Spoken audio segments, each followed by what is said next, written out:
একজন নাহিদ রানা বাংলাদেশ ক্রিকেটের উজ্জ্বল নক্ষত্র।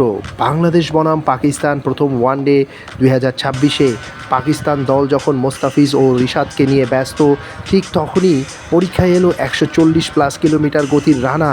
পাকিস্তানের টপ অর্ডার ধসিয়ে দিয়ে একাই তুলে নেন 5টি উইকেট 7 ওভারে 24 রান খরচায়। ওপেনার সাহেবজাদা ফারহানের টি-20 বিশ্বকাপে সর্বোচ্চ রান সংগ্রাহকের উইকেট সহ রিজওয়ান সালমানদের উইকেট তুলে নিয়ে পাকিস্তানের মেরুদণ্ড ভেঙে দেন একাই। অধিনায়ক মিরাজের আস্থার প্রতিদান দেন, সাথে মিরাজের 3টি উইকেট তুলে নেয়া 10 ওভারে রান খরচা 29, সামনে থেকে নেতৃত্ব দেন। শেষ কাজটুকু তাসকিন ও মোস্তাফিজের 114-10 উইকেটে পাকিস্তানের 30.4 ওভারে গুটিয়ে যেতে সাহায্য করে। জবাবে টাইগাররা দাপটীয় শুরু করলে ওপেনার সাইফকে 4 রানে হারিয়ে শাহিন শাহর বলে।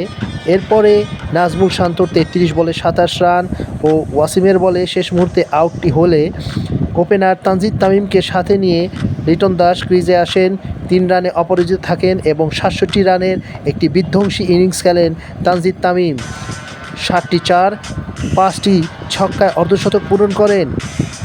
মূলত এই দুজন ব্যাটারেরই উপর ভর করে নাজমুল শান্ত এবং তানজিদ তামিমের জয়ের দ্বারপ্রান্তে পৌঁছে যায় টাইগাররা পায় 8 উইকেটের বিশাল জয়। 2018 সালের পর প্রায় 7 বছর পর পাকিস্তানের বিপক্ষে ওয়ানডেতে জয় পায় টাইগাররা। প্রথম ওডিআইতে নাস্তানুবুদ করে 15.1 ওভারে দাপুটে জয় ছিনিয়ে নেয় টাইগাররা। মোহাম্মদ সামিরুল ইসলাম, স্টার ক্রিকেট বাংলাদেশ।